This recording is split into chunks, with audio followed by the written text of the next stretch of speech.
The best thing going for Karen Bass is the Palisades fire. I know that sounds counterintuitive to the vast majority of you out there, considering the disaster that it was, considering that it was preventable. That while she was in Ghana, for whatever reason, her city was burning. People lost their lives. Thousands lost their homes.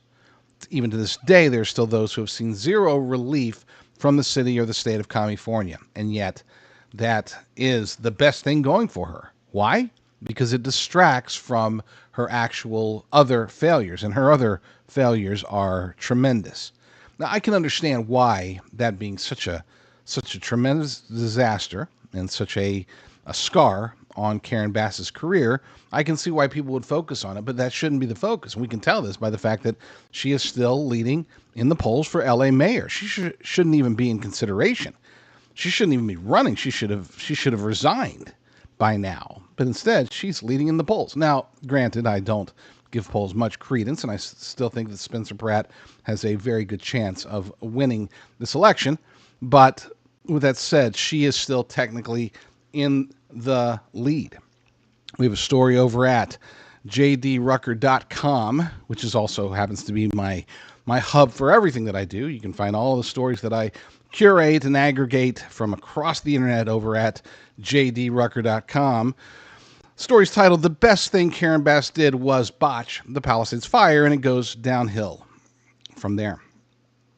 If we were to focus on her actual failures outside of the fire, I think that people would realize that she is arguably the worst major city mayor in the United States of America. And you can go back actually many years, and it'll be hard to find somebody who has had the potential for so much good and turned it into so much bad. She really has just botched her entire mayorship, and the fact that she's still even in the race, let alone leading it, is, well, this is a lot about Los Angeles voters, but we're not ripping on them today. We're going to try to bring them to the light, make them understand just how bad this person actually is. You can read through the story itself. It goes into great detail, but I'm going to go over some of the bullet points instead, and you can make your own conclusions. So let's start off with the audit, the homelessness audit. A court-ordered audit by Alvarez and Marsal examined $2.3 billion in city homelessness spending and found auditors and found that the auditors could not determine how much was actually spent. It's not just that it was poorly spent, it's that they couldn't figure out where the money itself went. Now, $2.3 billion, it's funny because in today's world, the math can be challenging. We talk about trillions at the federal level. We talk about billions. We talk about millions. It's all a lot of money. But to put it into direct perspective, there are approximately, it's probably a little less than this, but there are approximately 1 million taxpayers in the city of Los Angeles, which means that based upon those numbers, there is $2.3 thousand, $2,300 per taxpayer that the auditors, these are professionals who are supposed to go in, dive into the books and figure out how the money's being spent, they couldn't figure it out. They couldn't find how the money is being spent on homelessness. It's funny because Karen Bass has been out there saying, we've reduced homelessness. They have not reduced homelessness. Anybody who walks the streets of Los Angeles and compared to how it was before, they know that homelessness is worse today than it was before. The problem with homelessness, and I say it's a problem for us. It's not a problem for many lawmakers and bureaucrats, especially Democrats, not exclusively, but especially Democrats in these blue cities. It is very difficult to track, very difficult to figure out where money is going, where the homeless people are going. Are they really leaving the homelessness lifestyle? Are they really, many of them, some say over 90%, are on drugs. Are they really getting into rehab centers or getting out of drugs altogether? Are they getting into homes? Are they getting jobs? Or are they just being moved? And I would argue that, as we've seen many times, especially here in California, we've seen many times how Democrats will just take homeless encampments. They will clear them out. Okay, they're gone, but they're not really gone. It's like, pooh, look, they're gone. See, nothing over here. No, they just moved them over here. Okay. It's 3-card Monty with the homelessness population. And again, this professional auditing firm, nonpartisan, non-political, couldn't figure out where the money went. These are some pretty smart people. And they're like, well, we know nothing. We couldn't figure it out. One homeless service provider received $110 per person per day. Per person per day. And yet the vast majority of the food that they are providing to the homeless happens to be instant ramen noodles. Now, $110 worth of ramen noodles should feed more than one person per day. Now, why would they pick ramen noodles? Because they're cheap. So what are they doing with the money? You could probably figure it out, but let's just assume that some of it goes into the pockets of these service providers, Karen Bass's handpicked service providers, and at least some of it goes back the other direction, not down to the homeless people that need it, but up to the politicians and bureaucrats and their friends and families and cronies who don't need it, but they want it anyway. Why? Because, again, the homelessness industrial complex, again, mostly here in California, is a gigantic, ambiguous smokescreen that allows for the most corruption, the most fraud possible. We look at hospice fraud here in LA, it's horrible. You look at daycare fraud in Minneapolis, you look at Medicaid fraud in Ohio, it's popping up everywhere. They just did an audit of the $2.5 billion that was given to Hawaii to fight fraud, and as a result, according to J.D. Vance, they have been able to let me see, I got the number here somewhere. They were able to indict zero indictments, despite they took the money from the federal government to fight fraud. They just couldn't find any fraud. There's no fraud, apparently, in Hawaii. But again, all of that fraud combined is still minuscule compared to the fraud that is rampant in the homelessness industrial complex. Part of that is called a program called Inside Safe. It is Karen Bass's flagship initiative, and it has seen some people moved indoors. That's the whole idea. Unfortunately, 40% of the participants return to the streets. 40%. And that's over in a certain period of time. They don't count it as returning to the streets if somebody is in this program for a month and then leaves. Where do they go? Probably to the streets. But do they count? No. That's a successful, we housed that person. We kept that person safe for 1 month, and therefore that's a success. And of course, taxpayers are paying an average of $3,300 per person per month. Let's see. What else do we got here? Los Angeles faced a nearly $1 billion budget deficit in fiscal year 2025-2026. And Bass had initially proposed 1,647 layoffs. It's funny because that would arguably be the best thing that she's done in her entire tenure as the mayor of Los Angeles, laying off 1,600 people, plus she got rid of over 1,000 vacancies. These are good moves. These are the types of moves, the type of austerity that's necessary when your city is hemorrhaging tax dollars, when you just don't have enough money to pay the bills. Unfortunately, for taxpayers, Karen Bass and her office and the city council, that includes Nithya Raman, by the way, they bowed down to the unions. They said, well, we can't really fight this. So instead of actually laying off those 1,600 people, they just moved them. Where do they move them? They move them within the city. They just move them to areas and departments like the Port of Los Angeles, like the water and other aspects of government that don't pull money from the general fund. Problem solved. I mean, they're still paying the people with taxpayer dollars. It's just they're not paying out of the general fund where the budget deficit was. So you might think, well, wouldn't that put a budget deficit over in these other departments, these other aspects of Los Angeles government? Yes.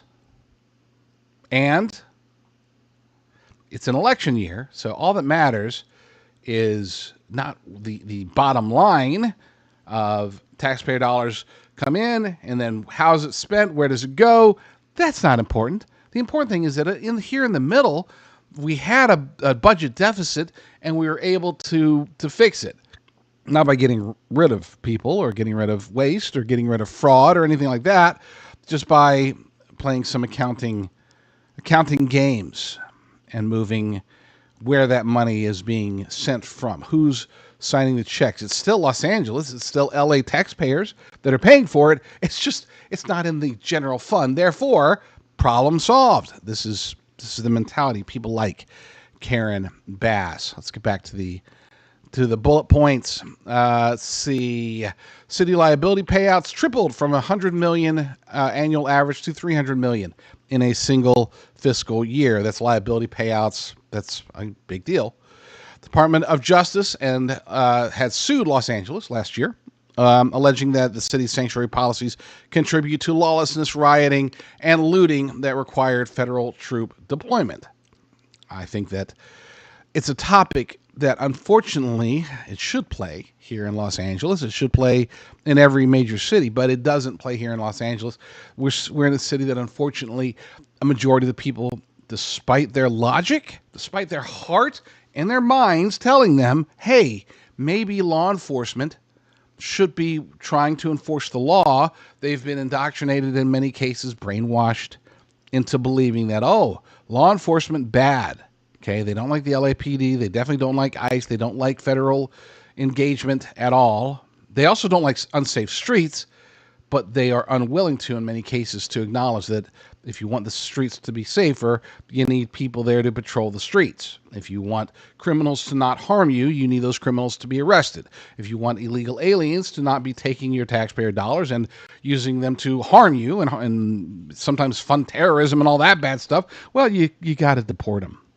Okay, these are common sense things, but unfortunately, again, we're talking about Los Angeles here. I hate ripping on Los Angeles, the people, because not all of them are stupid, but unfortunately, a lot of them are. Okay, I'm sorry.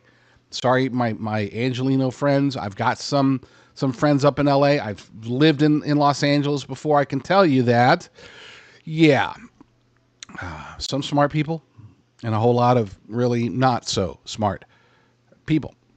Unfortunate reality. Back to the bullet points. Bass pressured the interim fire chief. Now this is the real scandal. If you're going to talk about, okay, let's talk about this. If you're going to talk about the fires, it's not that she was in Ghana. That sucked. That was stupid. She shouldn't be going down there anyway, especially on the taxpayer dime. But let's just say, okay, fine. Unfortunate, right? Let's just call it we'll ignore the leaked audio of her talking about what might happen during her trip to Ghana. Let's just pretend like that's out of the public record. And let's say, okay, so she was there. She did everything she could here. That's bad. But let's say that it's not as bad as we think it is. What you can't say is not bad is the fact that she tried to strong arm, pressure, and even lie about the report, the audit that was done about the response to the fire. She came out. This was big news last year. Unfortunately, that was last year, and a lot of people seem to have forgotten it. But she and her team and her office lied about and forced auditors to lie about, including people within the fire department, to lie about how well they responded. She wanted it to say we did everything we could. And some have argued that she was personally involved directly, not just her staff or interns or anybody else, her attorneys. No, it was her that was out there in these meetings saying, we need this to make it sound better than it actually was. We need to make it look like we did our jobs right, and it was just an unfortunate fire that went out of control. It was the winds, it was the whatever. It was probably Trump. Blame Trump. She pressured the interim fire chief to remove or soften key findings in the LAFD after action report to limit the city's legal exposure. And it wasn't just legal exposure. It really was a PR move. She knew that she had an election coming up. She did not want it hanging over her that her administration, the mayor's office, and she directly mishandled this so poorly. They botched it. It was a disaster. Not just because of the fire itself, but because of what she did before, during, and after the fire. Okay? All three horribly handled. And again, this is why so many people focus on it. But I return to the fact that take that out of the equation, just looking at the rest of her record, and she is still unelectable. Even more unelectable than when you take into consideration the fire itself. Former Fire Chief Kristen Crowley is now suing the city. We know about that. Bass withdrew from a scheduled mayoral forum in May 2026. Okay. She was supposed to be at a debate. It's funny. Let me talk about this one real quick because we're seeing this a lot with Democrats, especially California Democrats. The first debate was a disaster for her and for Nithya Raman. Spencer Pratt demolished them.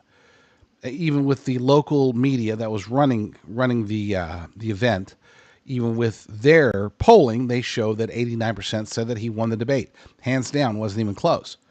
So there was another debate that was supposed to be happening this week. Another debate coming up. Actually, it's supposed to happen today, now that I think about it. There was another debate that was scheduled, and she came out and she said, we have a scheduling conflict. You know, something that we had been on the books for a while, right? Okay. It's like, well, then why did you pick this date? And that's where they go silent. Yes, folks, today's date, which was when the debate was supposed to be held, was selected by Karen Bass's team. So on one hand, she says, we've had this event, this other thing that we unavoidable, can't skip it. It's been planned for a long time. So we got to go to it. But on the other hand, and which it wasn't, it was brand new. When people started looking at the calendar, they're like, well, why wasn't this on your calendar last month? It's like, oh, well, we've had it on our internal calendars, they say. You've also had on your internal calendars the date that you selected for the debate. Karen Bass's team and Karen Bass herself, they wanted to debate today. They set the date. And now they're saying, oh, unavoidable. Nothing we can do here. They're not stupid, folks. They just think that you are. Okay? That's it. They're not idiots. They just hope that enough of you are idiots. And unfortunately, let's call it what it is. Here in California, especially in places like Los Angeles and San Francisco, there is this I don't even know what you want to call it. Masochism, I guess. It's this odd willingness to do exactly the opposite of what logic, common sense, their own self-interest, their own hearts tell them to do. They know that Karen Bass is a disaster, okay? Magic Johnson, who endorsed Karen Bass, he knows that she's a disaster. And it's funny because I say, let me backtrack there. He might not know. And a lot of people, I shouldn't say they all know. Some of them just don't know. There's a lot of ignorance when it comes to politics here in the United States. I shouldn't give too much credit to people for being aware of all of this stuff or even any of this stuff. But they should be, especially when it comes to those who live in Los Angeles. They should be aware of what their mayor and their city council are doing, what they're promising to do, what they've accomplished, what they've failed at. It can't just be about the fires. That's not a winning ploy. Not by anyone who's campaigning against Karen Bass. I'm not saying we forget about the fires. I'm not saying we don't talk about it at all. But her list of disasters within her 3.5 years as mayor of Los Angeles is long, it's ugly, and if they play their cards right, hopefully, Lord willing, it will sway some of these Angelinos who don't seem to understand that Karen Bass is the worst thing to happen to the city of Los Angeles, possibly ever. It's the smell. We tried to get us some footage in Los Angeles to depict the apocalypse, but there were just too many people, so we had to turn to artificial intelligence, which defines the apocalypse as apparently slow-motion objects coming out of the ground for some reason, and us standing there in the middle of the street depressing our children before oddly walking away from them. I guess that's the apocalypse, according to AI, along with marbles, glass on the ground blowing away. But hey, at least we'll be eating well because we will have real food, not AI food, real food from Heaven's Harvest, which you can get by going to jdrucker.com/food, jdrucker.com/food. It's fantastic food, number one. Number two, it'll give you hope, even if you're filthy. I mean, even if your hair is unkempt and things are crazy, you can still look up and know that you're buying from a Christian company at jdrucker.com/food. What if the most quoted prophecy passage in modern evangelical end times teaching was never actually about the end times at all? What if Jesus, sitting on the Mount of Olives with his disciples 2,000 years ago, was answering a question we've forgotten he was asked, and the answer came true within the lifetime of the men sitting in front of him? I want to be careful with you right out of the gate, because what we're about to walk through is going to sound, to some ears, like we're throwing out biblical prophecy. We're not. Most of the Bible's prophetic material, the return of Christ, the resurrection of the dead, the final judgment, the new heavens and the new earth, is still ahead of us. We are not preterists in any general sense. We believe the second coming is future, literal, and bodily. We believe the dead will be raised. We believe Christ will judge the living and the dead. But Matthew 24 and its parallels in Mark 13 and Luke 21 are a different situation. And the more carefully you read those chapters, the more obvious it becomes that Jesus was talking about something that happened in the lifetime of the people standing in front of him. He said so, plainly. And it did happen, plainly. And the recognition that it happened isn't a loss for the faith, it's a gift to it. Because the fulfillment of those words in the year 70 was one of the single greatest pieces of evidence the early church had that Jesus was who he said he was. He told them the temple would fall. He told them when. He told them the signs to watch for.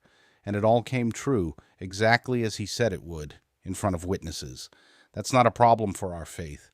That's fuel for it. So let's open the text and do this carefully. Matthew chapter 24, starting in verse 1. Jesus left the temple and was going away, when his disciples came to point out to him the buildings of the temple.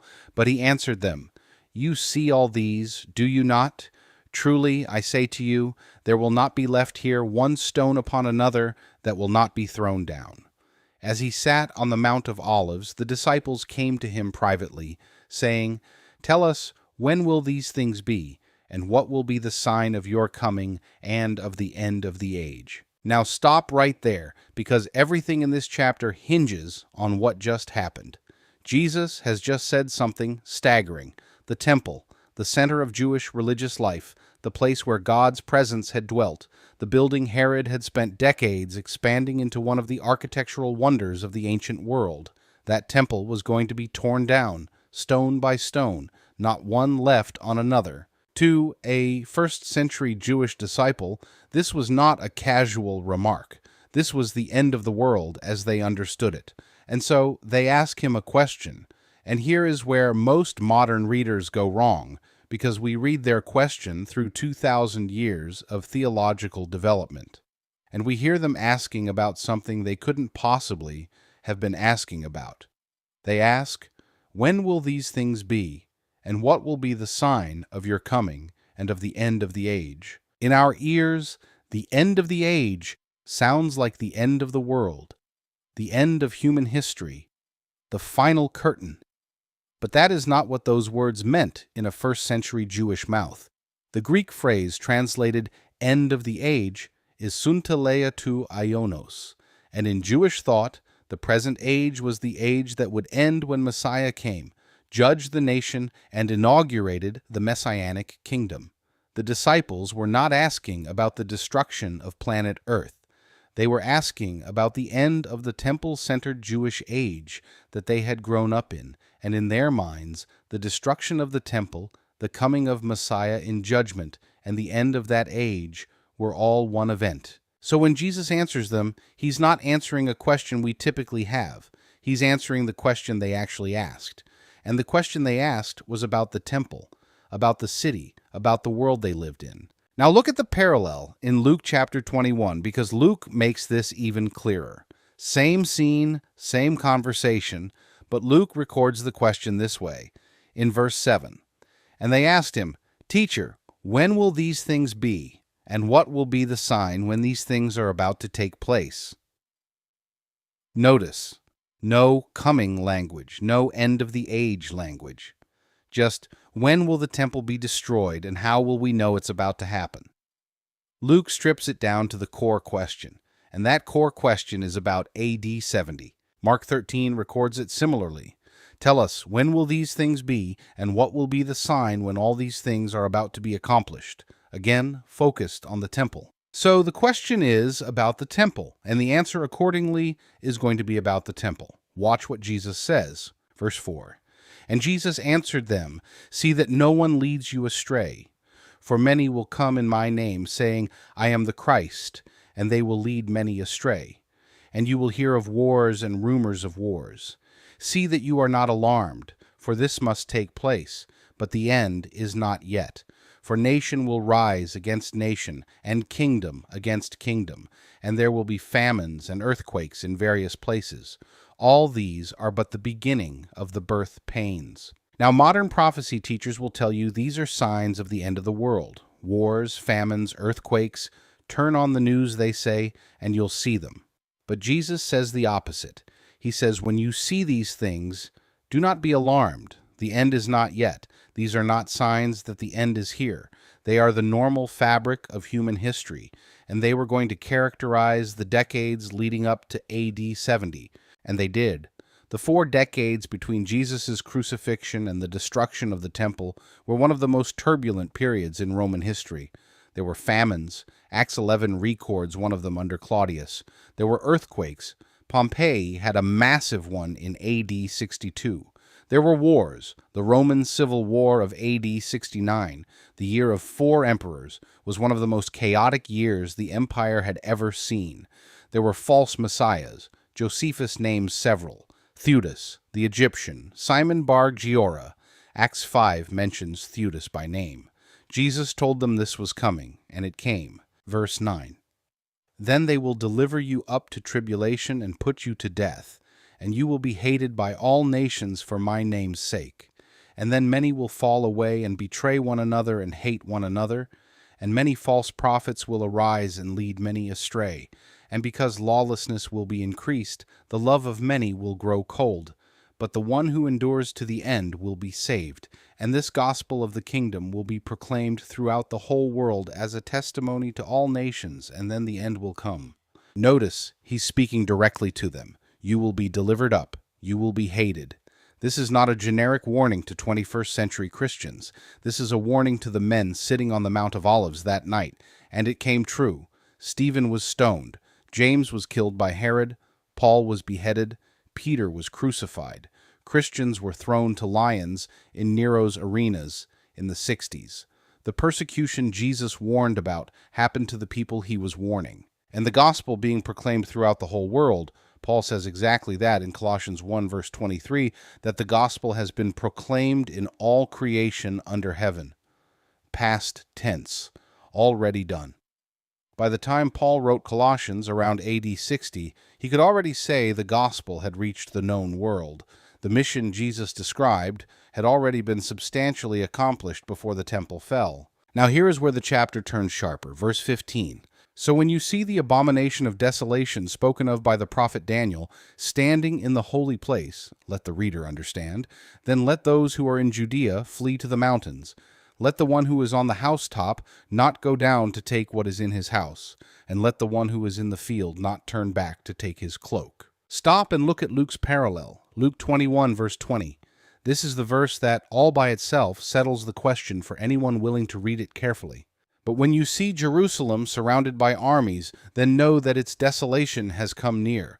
Then let those who are in Judea flee to the mountains, and let those who are inside the city depart, and let those who are out in the country not enter it. Luke is telling us what Matthew's abomination of desolation actually means.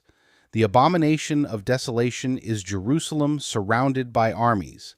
Luke, writing for a Gentile audience that wouldn't catch the Daniel reference, just states it plainly.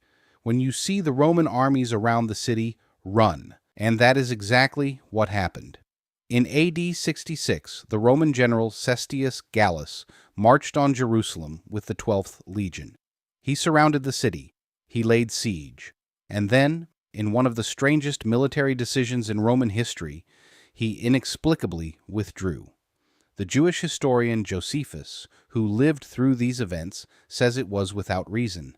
The early church historian Eusebius tells us what the Christians did when Cestius pulled back. They remembered the words of Jesus. They saw Jerusalem surrounded by armies. They fled. They went to a city called Pella, across the Jordan, in the Decapolis.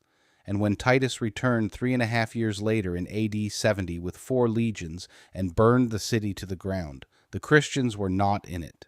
Jesus told them what to look for. He told them what to do when they saw it. They listened, and they lived. That is not a coincidence. That is fulfilled prophecy. Verse 21, "For then there will be great tribulation, such as has not been from the beginning of the world until now, no, and never will be." This sounds like end-of-the-world language to modern ears, but listen to Josephus describe what actually happened in Jerusalem during the siege. He says the Jews inside the walls turned on each other, 3 rival factions fighting in the streets while Romans waited outside. He describes mothers eating their own children from starvation. He records that over 1 million Jews died in the siege, and another 97,000 were taken captive. He says, and this is a direct quote from Josephus, that the misfortunes of all men from the beginning of the world, if they were compared to those of the Jews, were not so considerable. Josephus, an eyewitness, uses almost the exact same language Jesus used, tribulation greater than anything before or since. And that's not Christian language. Josephus was a Jewish historian writing for a Roman audience. He had no theological reason to echo Jesus. He was simply describing what he saw, and what he saw matched what Jesus said. Verse 22, "And if those days had not been cut short, no human being would be saved. But for the sake of the elect, those days will be cut short." Titus's siege of Jerusalem lasted about 5 months. Compared to other ancient sieges, it was remarkably short. Carthage was besieged for 3 years, Tyre for 13. 5 months was, by ancient standards, cut short, and the Christian community, the elect, had already fled to Pella before it began. Now we come to the part of the chapter that gives modern readers the most trouble, verses 29 through 31. "Immediately after the tribulation of those days the sun will be darkened, and the moon will not give its light, and the stars will fall from heaven, and the powers of the heavens will be shaken. Then will appear in heaven the sign of the Son of Man, and then all the tribes of the earth will mourn, and they will see the Son of Man coming on the clouds of heaven with power and great glory. And he will send out his angels with a loud trumpet call, and they will gather his elect from the 4 winds, from one end of heaven to the other." This sounds to modern ears exactly like the second coming. Sun darkened, moon not giving light, stars falling, Son of Man on the clouds. How can this possibly be about AD 70? Here's the answer. This is Old Testament apocalyptic language, and it has a long established meaning in the Hebrew prophets. When the prophets wanted to describe the fall of a nation under God's judgment, they used cosmic imagery. The sun goes dark, the moon turns to blood, the stars fall, the heavens shake. It's not literal astronomy, it's the standard prophetic vocabulary for a kingdom is ending. Listen to Isaiah chapter 13, verse 9 and 10. This is Isaiah's prophecy against Babylon. "Behold, the day of the Lord comes, cruel, with wrath and fierce anger, to make the land a desolation, and to destroy its sinners from it. For the stars of the heavens and their constellations will not give their light. The sun will be dark at its rising, and the moon will not shed its light." That is Isaiah, describing the fall of Babylon in the exact same language Jesus uses to describe the fall of Jerusalem. And Babylon's stars didn't literally fall. The sun didn't literally darken. Babylon was conquered by the Medes and the Persians. That's what the language means. It means a kingdom is ending under divine judgment. Listen to Ezekiel 32, verse 7 and 8. This is Ezekiel against Egypt. "When I blot you out, I will cover the heavens and make their stars dark. I will cover the sun with a cloud, and the moon shall not give its light. All the bright lights of heaven will I make dark over you, and put darkness on your land, declares the Lord God." Same imagery about Egypt, and Egypt's sun did not literally go dark. Pharaoh was defeated. That's what it means. So, when Jesus says, "After the tribulation of those days, the sun will be darkened, and the moon will not give light," He is using language any first-century Jew steeped in the prophets would have immediately recognized. He is saying, the kingdom of Old Covenant Israel, centered on the temple, is coming to an end under divine judgment. Just like Babylon, just like Egypt, just like Edom, the age is ending. And the Son of Man coming on the clouds. This is a direct quotation from Daniel chapter 7, verse 13. And in Daniel 7, the Son of Man does not come down to earth. He comes up to the Ancient of Days to receive a kingdom. The cloud coming in Daniel is a coronation scene, not a descent. Jesus is saying, when you see Jerusalem fall, you will know that I have been vindicated. I have been seated at the right hand of the Father. The kingdom has been given to me. The old age is over. The new covenant has come. Verse 32, from the fig tree learn its lesson. As soon as its branch becomes tender and puts out its leaves, you know that summer is near. So also, when you see all these things, you know that he is near, at the very gates. And then the verse the whole argument hinges on, verse 34. Truly I say to you, this generation will not pass away until all these things take place. This generation, he genia hot, the same phrase Jesus uses in Matthew 11, verse 16, the same phrase he uses in Matthew 12, verse 41 and 42, the same phrase he uses in Matthew 23, verse 36, just one chapter earlier. Truly I say to you, all these things will come upon this generation.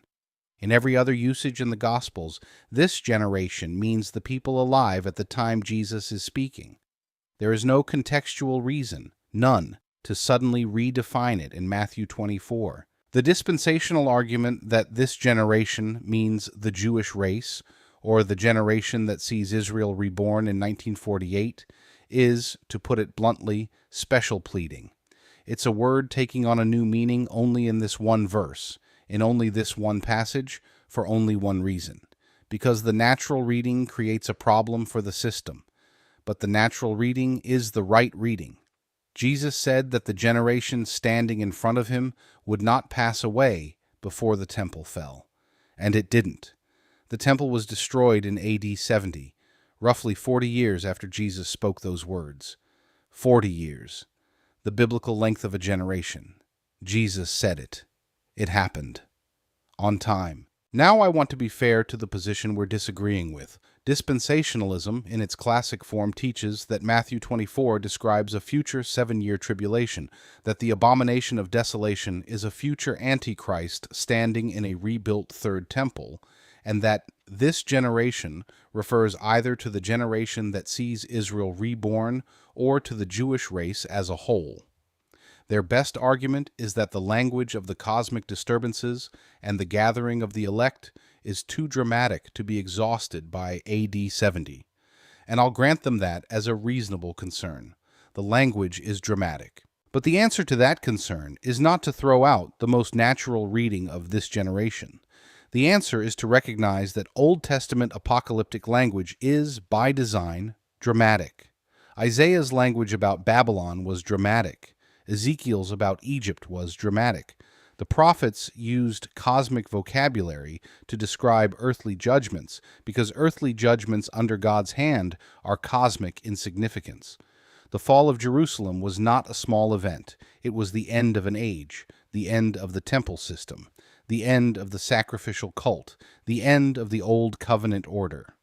The cosmic language fits, because what happened in AD 70 was theologically an earthquake. Now, I am not going to argue that every verse of Matthew 24 is about AD 70. I think the chapter shifts, and I think the shift happens at verse 36. Listen.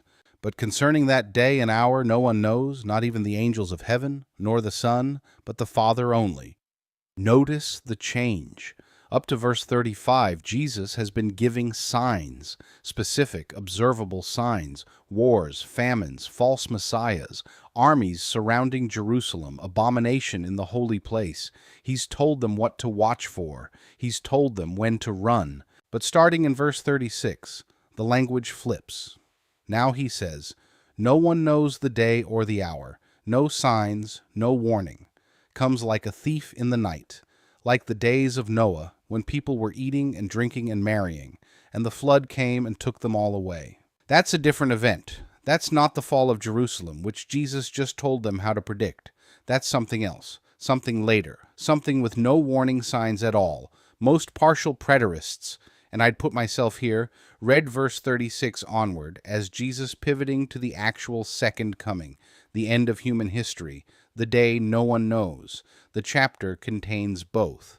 Verses 1 through 35, the AD 70 judgment. Verses 36 through 51, the still future return of Christ. That reading honors the text. It honors this generation. It honors the disciples' question. It honors the historical reality of AD 70. And it honors the rest of the New Testament's clear teaching that Christ will return bodily and visibly at a day no one knows. So let me bring this home. Why does any of this matter? Why spend 23 minutes on a question of biblical interpretation that for a lot of you listening may seem like an in-house theological debate? Here's why it matters. Because for 2,000 years, Christians have read the words of Jesus and watched them come true. The early church watched the temple fall and remembered him saying it would. They watched the Christians flee to Pella before the siege closed and remembered him telling them to. They watched 1 million Jews die in a tribulation greater than any before, and they remembered him telling them what would happen and how to survive it. And every one of those fulfilled details was a confirmation in real time that they had bet their lives on the right Messiah. He told them. It happened. He was right. That is a gift to the faith, not a threat to it. The fulfillment of Matthew 24 in AD 70 is one of the strongest historical arguments for the reliability of Jesus that we have. It's specific, it's testable, it's documented by a non-Christian eyewitness in Josephus, and it happened on the timeline Jesus gave. The modern evangelical habit of pushing all of Matthew 24 into a still future tribulation strips the church of one of its most powerful apologetic tools. It tells the world that Jesus' most detailed prophecy hasn't happened yet, 2,000 years after he gave it, and we have to keep waiting and reinterpreting and updating our charts. But the more biblical reading is much simpler and much more compelling. He told them. It happened. He was right. And because he was right about the temple, in the time frame he said, with the signs he gave, we have every reason to trust him about the things still ahead. His return, the resurrection, the judgment, the new heavens, and the new earth. So here is what I want to leave you with. If Jesus told the men on the Mount of Olives that their generation would see the temple fall, and within 40 years it did fall exactly as he said, what does that say about the words of his that haven't been fulfilled yet? And what would it look like to live like you actually believed those words too? The insurance you need to protect your American dream. That's the tagline for my great friends over at America First Healthcare. You can find out more for yourself. You can reach them by going to patriot.tv/health, patriot.tv/health. Check them out, see what they offer, whether it's for health, for life, for business insurance. They do a fantastic job. But that's just me saying it. I would strongly encourage you to reach out to them through that link, talk to them, and see what they can do for you. Because look, we can say, oh great, it's awesome, they're America First company and blah blah blah blah blah, they have their shared values and all that. That's great, right? It really is. But is it better? I mean, we're not going to be getting worse coverage just because we can they might give us worse coverage, but by golly, they promote America.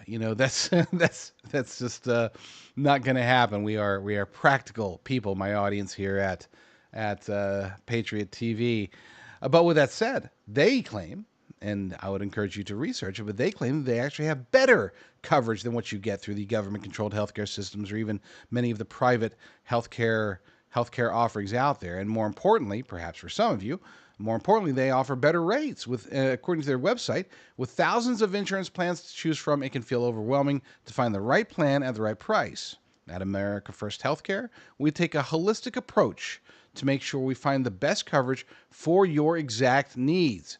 We get you better rates by helping you choose the right type and amount of coverage. Then we shop around for the best results. They can save you up to 20% on the coverage. Who couldn't use? I know we're most of us, the vast majority of us, are paying. I mean, compared to what we used to pay, my goodness, we're paying a lot. 20% right off the top. That would be a huge benefit. So reach out to my good friends over at America First Healthcare. Go to patriot.tv/health. Patriot.tv/health. Several months ago, when the information first started coming out, I said that I was not going to let the Jeffrey Epstein saga go, not until we had full accountability. And this really isn't just about holding powerful men accountable, and it's not even just about getting justice for the victims. To me, the most important part, and I feel bad for the victims, of course, but the most important component here is to take down the system that has allowed and controlled the Epstein operation for decades. I do not believe, and I've said this on multiple shows, I do not believe that this was just Jeffrey Epstein and Ghislaine Maxwell and their buddies putting together a party place. Okay, and it wasn't just them building an Epstein list so that they can blackmail people. I don't think they cared. I don't think that Jeffrey Epstein was clever enough to pull all of this off. He had help. Not only did he have help, I think he was a patsy. I think that he was being used for his personality, for his charm, for his wit, for his willingness to do evil things, that he was propped up by whoever. Now, the running theory for me and for many people is that it was the intelligence agencies, and we're talking about multiple agencies, multiple countries. One could say CIA, Mossad, GCHQ, and there's probably others involved. But we can reasonably, based upon circumstantial evidence, reasonably assume that those three were at the center. Now, could this go much higher than that? I've heard, it's a Rothschild operation. It's a New World Order operation. To me, I'm just, look, deep state, that's as high as I need to go. Okay, because the deep state could pull this off. They would be the ones that would be most willing to go down this road, and they would also fit perfectly with my theory as to why we're getting the smokescreen. Still to this day, we're getting the smokescreen. Now, I have an article. And to be clear, I want to just let me put out a little disclaimer, because I'm going to get hit from both sides. There are those of you out there that are like, oh my gosh, Trump is involved. Trump knows too much. He's a bad guy. He's this, that, or the other. And there's others out there that says, you know what, this isn't important. Just let it go. And generally speaking, the ones that are saying just let it go are the most vehement Trump supporters. I am a very strong supporter of President Trump. I am. In this particular situation, in this particular narrative, I have to oppose the direction that his White House is going. And it's funny because here's the part that's going to make the anti-Trumpers upset. I'm going to offer my theory as to why this is being done. And some will say that it's my attempt to justify it, to run cover for President Trump and members of his administration that are involved. Maybe it is, but it's still, it's the only way to me that all of the evidence all reconciles, all jibes, all makes sense together, is if we assume that there is a good reason, at least a good reason, to President Trump and his administration why they are putting up the smoke screens. Again, I'm not trying to justify it. I still want to see it all come down. I do. But if my theory is correct, then at the very least we can understand and appreciate why President Trump and his team would be so against releasing the full files. We have a story over at basedunderground.com. You can also get to it by going to jdrucker.com. That's my centralized hub. The 3 tiers of Epstein, why Washington's inner circle wants this story buried. Now, it's a pretty long story. I'm just going to go through some of the bullet points here. We have the bottom line is this. We'll start with the conclusion, so to speak. There are 3 tiers of understanding when it comes to the Epstein files. You've got us, the public. Okay. Yes, we've had 3.5 million files that have been dropped, or pages of files, I should say, that have been dropped. And okay, great. We've had dozens of people named, lots of people named in these files, lots of stories that used to come out pretty regularly. They've stopped trickling out, even though There's, I'm sure, a whole lot more names that nobody's talked about yet that are involved, that are mentioned, that are unredacted, and yet it's just going to take too long to go through 3.5 million files. And since the story is, for the most part, died, nobody's out there actively, not nobody, but very few people are out there in the journalistic world actively pursuing more information. It's a lot. I mean, there's a lot to go through. And so the general public knows, yeah, there's Epstein. He's dead. May or may not have committed suicide. Epstein didn't kill himself. There's Ghislaine Maxwell. She's trying to cut a deal. She's doing whatever she does. And then there's a bunch of pedophiles that are powerful and almost certainly aren't going to be held accountable. And there's a bunch of victims as well. That's what the vast majority of people know about Jeffrey Epstein, if they even care. And I would say a lot of people just don't care. Then you got tier two. Tier two, this is the Thomas Masseys, the Ro Khannas, the Lauren Boeberts, the Anna Paulina Lunas, the Marjorie Taylor Greens, and Nancy Maces of the world. These are the people who have gone, the members of Congress who've gone, and they have looked through as many of the files as they can. Again, we're talking about 3.5 million, but they've been able to come up with enough information. And there's a universal feeling that comes out of those who have taken the time to go through and read the files. They're all pissed, all of them. They all come out and said, we need to get these files out to the people. We need to unredact a whole bunch of this stuff. We need to go after these men, these powerful men, and we need to hold people accountable. They're upset by this, and rightly so. But then you've got the third tier, and I would say the third tier probably consists of, we know there's President Trump, we know there's Susie Wiles, we know there's Kash Patel, we know there was Pam Bondi. I don't know if Blanche is privy to the information or not. We can glean that Dan Bongino probably had some, if not all, of the knowledge necessary. John Ratcliffe, the CIA director, DNI Tulsi Gabbard. These are the people that understand. They know everything that Congress knows, but they also know something else, and it's that something else that causes this gap. You would think you've got these honorable members of Congress, mostly honorable, some honorable. It's hard to say honorable when you're talking about Congress, but you get what I'm saying. You have these members of Congress that have seen it. They're pissed. They want the information out there. Then you have the people that are above them informationally. I'm not talking about status in government. I'm saying that the people that have a better picture of what's happening, not just what's in the files, but also perhaps an understanding of the government's complicity in the Epstein operation. They're looking at this. They're doing their calculus with a different set of numbers, all the numbers that Congress has, but then additional numbers that make them think, this is bad. This would be really, really, really bad. And I would argue that their calculus tells them that if the files were completely unredacted, or mostly unredacted, if powerful men did start going down and started implicating members of perhaps the U.S. government itself, as well as other governments, that it would cause some sort of catastrophic collapse of government. I believe that they're looking at it and they're thinking, if we release this, it's toast. We are toast.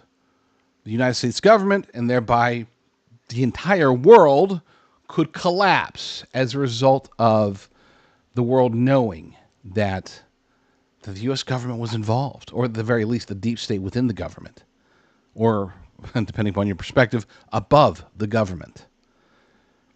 If the world found out that members paid for, owned by the U.S. government and other foreign governments, had set up an island through an evil man in order to take underage girls and have them used to gain blackmail material on government, corporate, whatever types of leaders in order to blackmail them, that could cause a collapse. And then there's the alternative but similar theory, which is, yeah, that's all the case. And now the White House, knowing what they know, they don't want to let this information go. They do have leverage over this guy, that guy, that guy, that guy.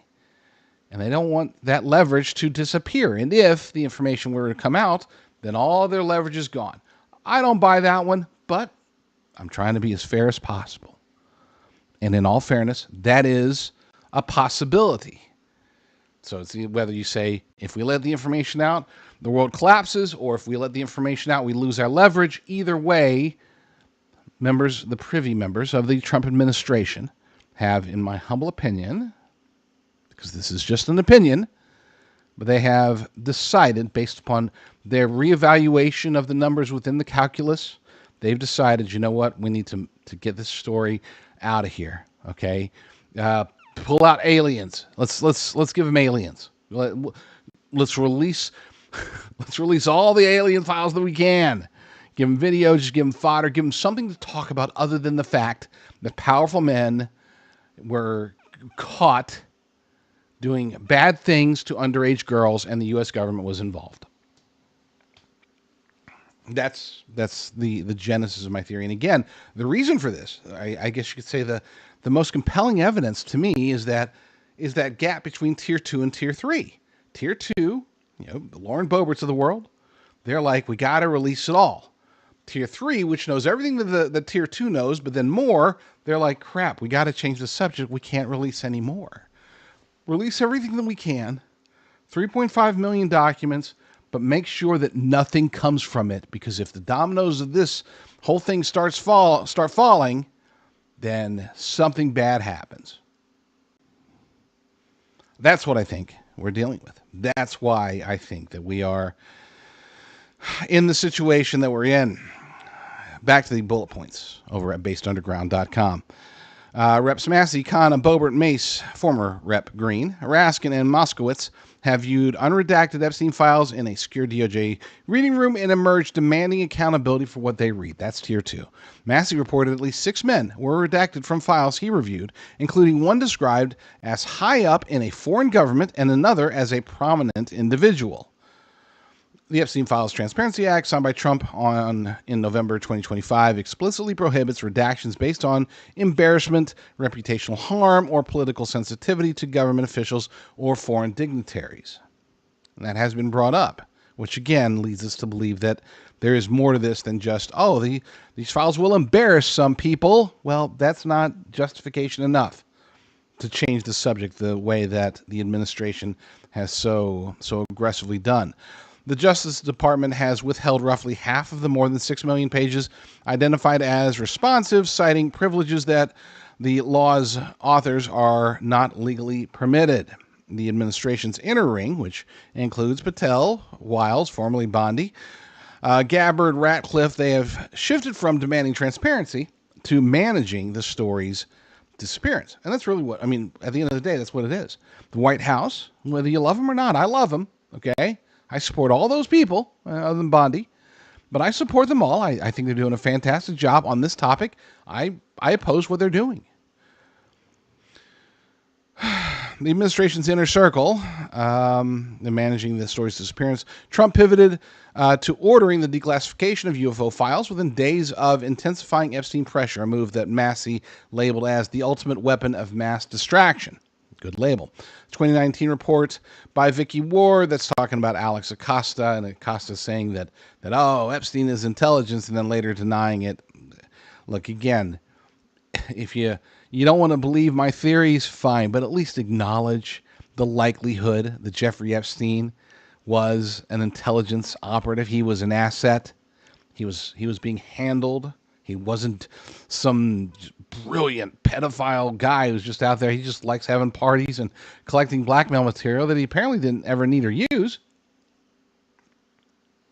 No. He was a patsy. The operational scope of Epstein's work, including Ghislaine Maxwell's family ties to British media mogul and alleged intelligence conduit Robert Maxwell, has long fueled speculation that the entire enterprise served a blackmail function rather than a personal one. I think we should know that by now. I think we should all know that by now, that this was an intelligence operation. And that it's not the only one, by the way. There's others. There are other Epstein Islands out there. Just they not as flashy as Jeffrey. Okay, he liked to hobnob. He liked to get his picture taken. He liked to be seen in the White House. He liked to be seen at parties. He liked to hang out with powerful men, and not just for the sake of his island or his mission. getting blackmail material. Just that's his personality. He was a narcissist for sure. We knew that. So the theories. Let's get into the theories. It's 4 theories, and I'm going to go through them because I want you to know what the theories are, and then understand why my theory is almost certainly correct. First is that it's a political calculation around Trump. Again, this is where the Trump haters, including many on the right, they're like, oh, Trump is just protecting himself. He's a pedophile. I am dismissing that one because everything we've seen so far and everything we know about President Trump points to, yeah, no, that's just not him, okay? I mean, everything we've seen as far as him getting rid of Epstein from his club, all of it points to the notion that President Trump ain't into that kind of stuff, and Epstein didn't have anything on him. Okay, so yeah. Second theory is more plausible. That's the idea that that he had donors, friends. Again, Howard Lutnick.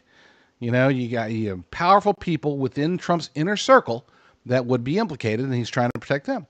Again, I disagree. I don't think that because here's the thing is that considering that nobody's being held accountable at all, and even if all the files were released unredacted, chances of any of those people actually truly legitimately being held accountable is very minimal.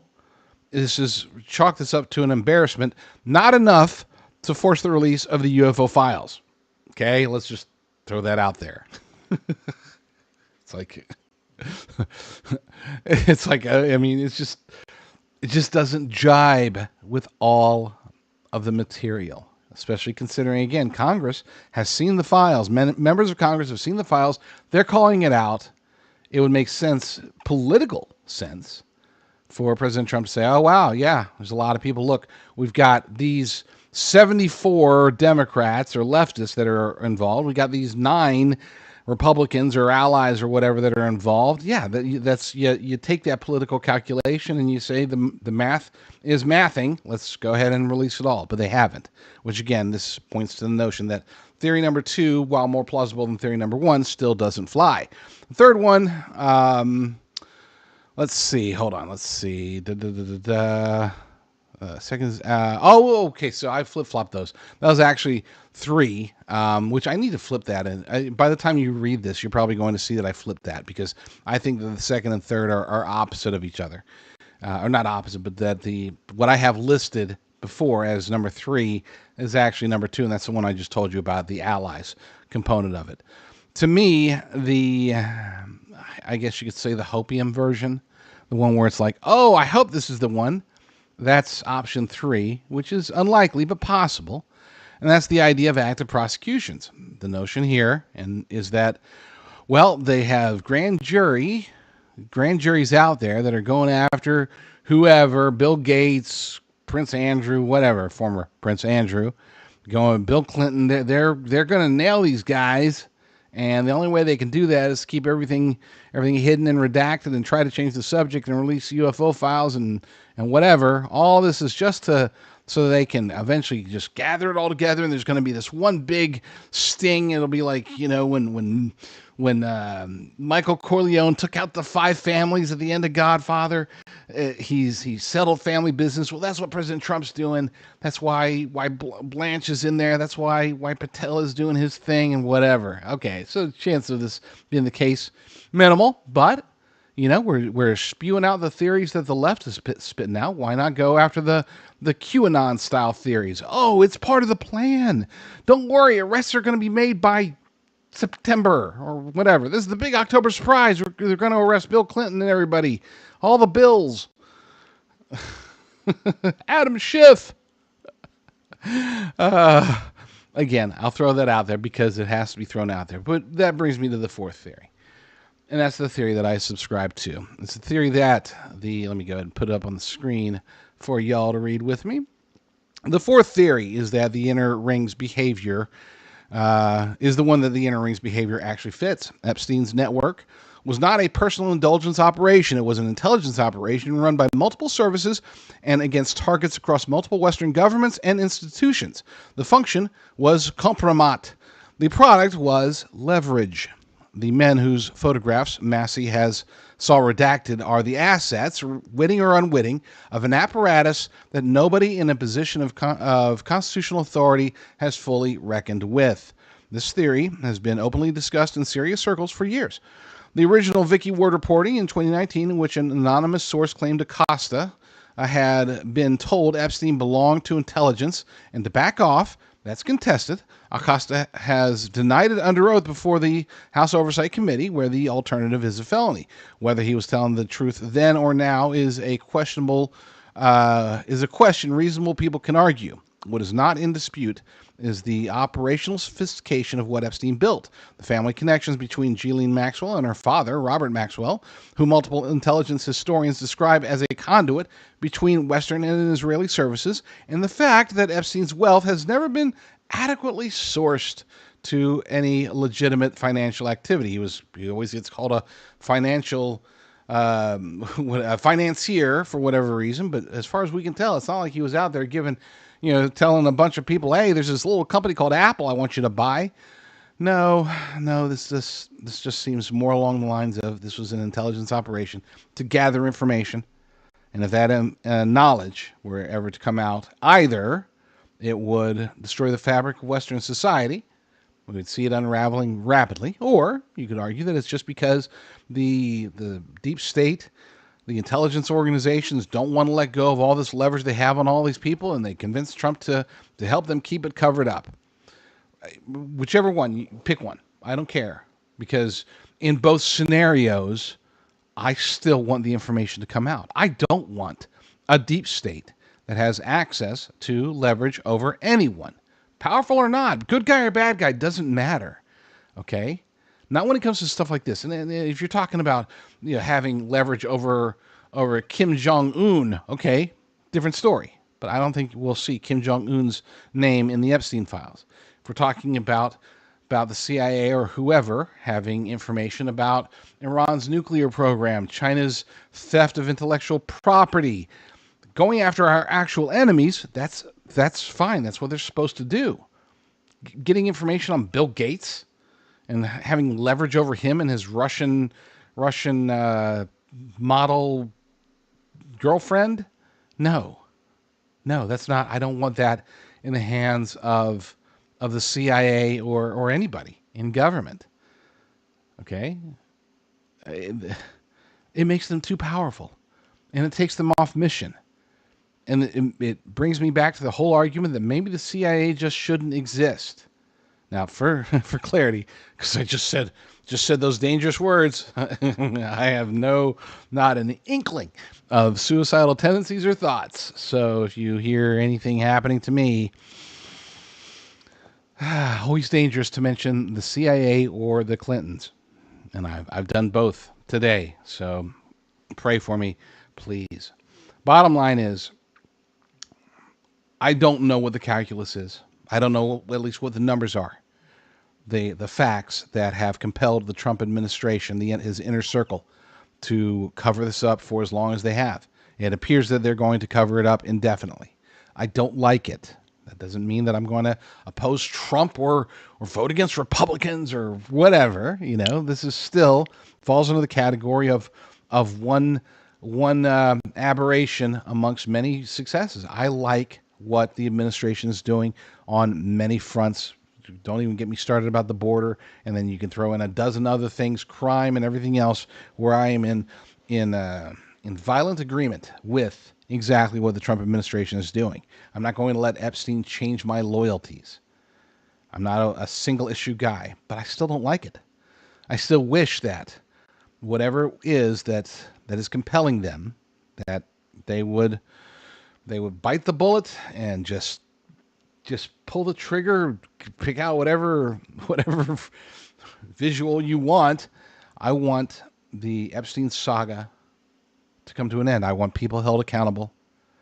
I want victims to have justice, and most importantly, I want the various intelligence agencies across this planet to have one of their most powerful tools apparently revoked from them. And the only way that can happen is with transparency. Now, that's easy for me to say because I'm with the vast majority of you. I'm in column 1. Okay, tier 1. I don't even have the information that Lauren Boebert and Thomas Massey have. Based upon the information that I have, who knows? Maybe if I did have that tier 3 knowledge, of Trump's inner circle, maybe I would be singing a different tune. But as of now, I do want transparency. I want accountability, and I want the unraveling of whatever powers the intelligence agencies have over whoever it is they have powers over. You say that, does that make me unpatriotic? I want to harm the CIA and keep them from being able to have leverage over former Prince Andrew? No, I am still a patriot. I just want us to do things the right way. And to me, call me old-fashioned, but to me, the right way of gathering information, the right way of being able to take control and to operate is to not use underage girls in poor sexual situations against powerful men. Again, call me old-fashioned. You mean the dog? The dog is a pimp.